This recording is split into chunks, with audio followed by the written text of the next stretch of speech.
Welcome back to the beginning prior to my awakening. This is your host, Mental Stimulant, coming through with some words of encouragement. I want to share some things that could be helpful to someone whom has decided to exit their south node and walk into their south north node to get on their spiritual journey. When you decide that you want to get in alignment, I have to admit that it's going to be an uphill battle. Every thread of faith that you have, you're going to have to rely on. Because when you leave your south node, nothing that was acquired or in that season can go with you to the north node. Meaning, you may have a job that you love that's filled with karmic and toxic people, and the environment is just not conducive to your movement forward. But you could also lose the job because that's not in alignment with your purpose. See, once you go into your north node and decide you want to get on your path and stand in your purpose, the things that we previous mapped out for our lives most times is so far left field than what the Creator had planned for us. So those structures, those foundations, people, places, and things have to be done away with. If these people, places, and things doesn't uplift you, doesn't encourage you onto your north node, onto your path, they have to be left behind because they have served their purpose in their season in your life. Now, most times with karmic people, it could be family, friends, lovers, etc., children. The biggest thing for karmic and toxic people is control. Most times those people see your light in you before you ever do. You are typically having characteristics of people pleasing and being mistreated emotionally, financially, and that would have been your norm in your south node. And those people took full advantage.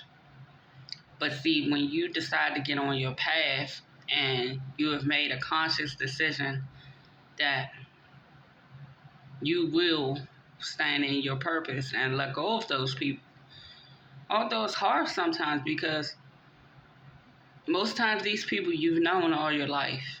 And even though they're toxic, they have their flaws, you still love them and have built what you view as a camaraderie. So tearing yourself away from those people will be hard.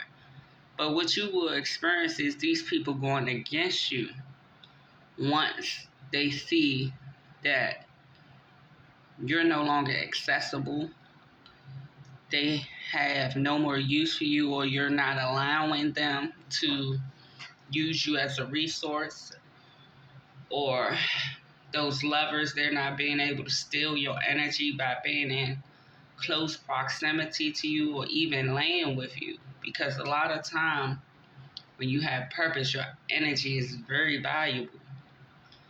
These are people that keep things stirred up and keep you drained and worried.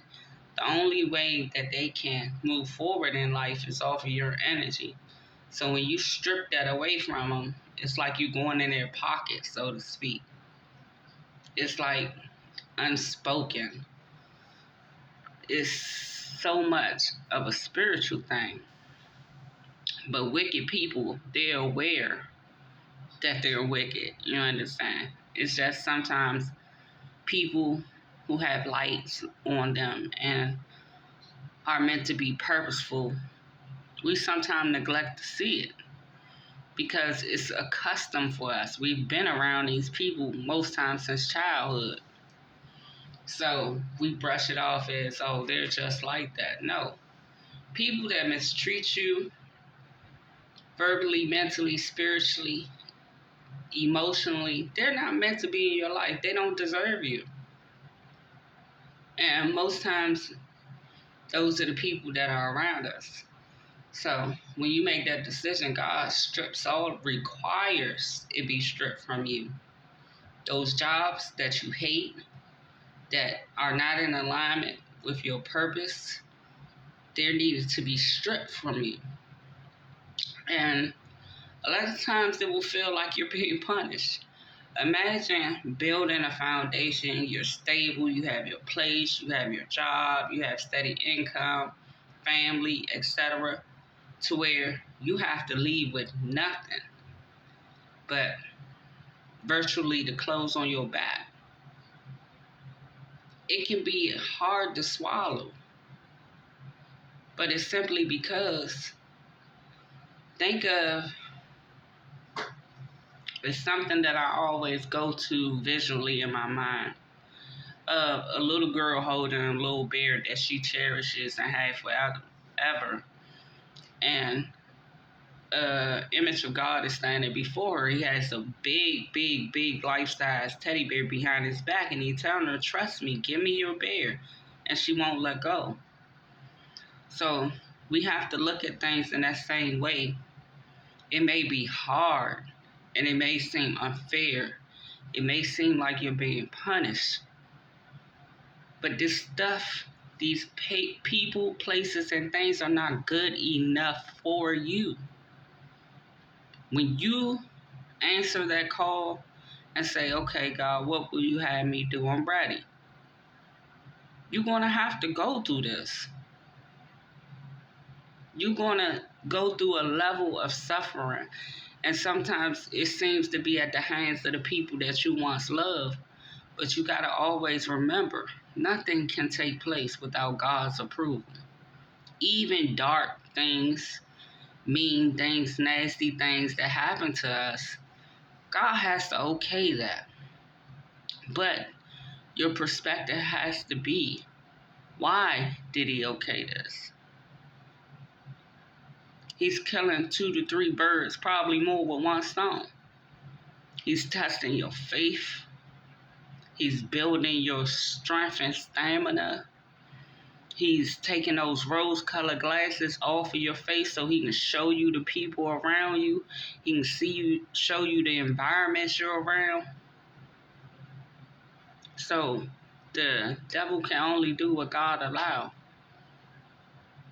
But with every person that decides to stand with the Creator, you're going to be tested. And it's going to seem unbearable at times. But you must hold on to your faith. And remember to remind yourself while you're doing this, because I will give blood and limb for my Creator. So no matter how much I'm suffering or may suffer, no matter how much I'm attacked by people I once loved, spoken ill of, having witchcraft, voodoo, all these types of things, hexes and curses done on me, I shall not be moved. Even if I cry, I'm going to cry on the inside like a winner. You hear me? I love you so much. Have a great day. Remember to keep in mind why you're doing this. Nothing tangible is worth your relationship with the Creator. To stand with God, what will you give? Your finances, your stability, your well-being. What will you give? Peace.